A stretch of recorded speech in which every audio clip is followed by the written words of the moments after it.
KC transcription number 86. Start. Sir, it is my proud privilege to initiate this important debate on the 11th plan in this august house. Although I have been in charge of the Ministry of Planning only for a few days, I have had the opportunity along with my colleagues in the cabinet of considering the plan in its various aspects, and I shall try to present before you the salient features of the plan in the perspective of government's general overall economic objectives. Let me say at the outset that the 11th plan, covering the years 2007-8 to 2012-2013, has been formulated in the light of the development experience of the past 3 decades and the perspective we need to keep for the next 10 to 15 years. The country's performance in the past has yielded very valuable lessons, and we must adapt our strategy of development in the light of this experience.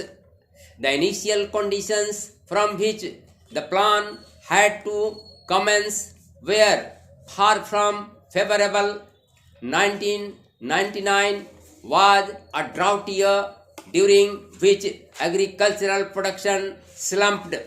There was a sharp rise in prices which continued during 2002, and many weaknesses appeared in the basic infrastructure of coal, transport and power, which in turn had adverse consequences for industrial growth.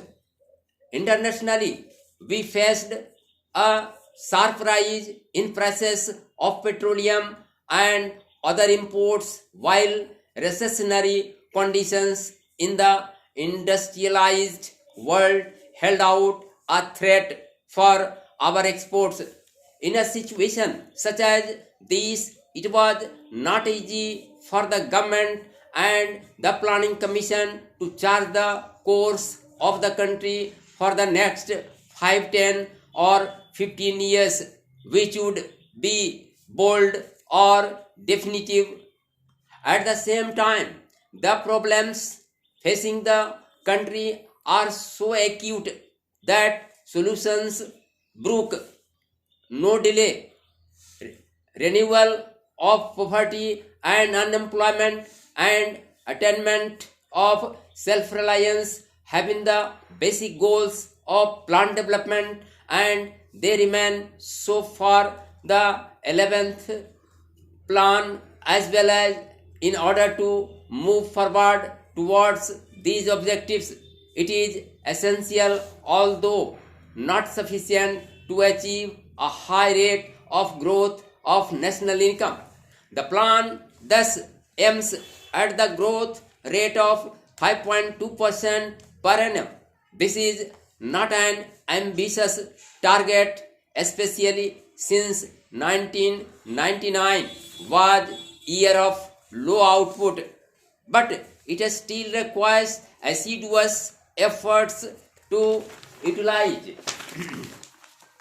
excess capacity in the system and to build new productive capacities in industry as well as agriculture, in power and in transport, so as to sustain the momentum of development in the years to come beyond the present plan period. We think this effort can be made. Indeed, in the first 18 months since this government came to power, such an effort has been made. As a result, the growth rate last year was 7% and is likely to be 4.5% this year.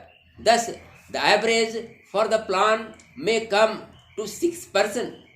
In order to achieve the target growth rate of 5.2%, both agriculture and industry will have to perform better than in the past. In terms of gross value added, the plan envisages an average growth rate of about 4% for agriculture and about 7% for mining and manufacturing. The realization of these targets will require a substantial step up in investment as well as a considerable improvement in capacities which have already been created, particularly in such critical sectors as irrigation, power, coal, petroleum, fertilizers, cement, and railways. The 11th plan lays balanced emphasis on both these aspects. The country is currently self-sufficient in food grains. However, there are still gaps in such important areas as pulses and vegetable oil seeds, agriculture being still the foundation of our economy. The 11th plan contains a number of programs designed to further strengthen the modernizing impulses in agriculture, covering both food and cash crops. As a part of the overall strategy, the area under irrigation is sought to be increased by nearly 15 million hectares over the planned period. The consumption of chemical fertilizers is expected to go up from 5 million tons of nutrients in 1999 to 9 million tons in 2004-5. The institutional credit for agriculture and rural development will be more than doubled over the planned period. The newly planned National Bank of Agriculture and Rural Development will act as a powerful agent for overcoming the weaknesses of the credit delivery systems, particularly in meeting the credit needs of small and marginal farmers and rural artisans. Apart from crop husbandry, considerable stress has been laid down the development of subsidiary occupations like animal husbandry, horticulture, fisheries, social and farm forestry. The dairy development program alone is expected to benefit about 15 million families.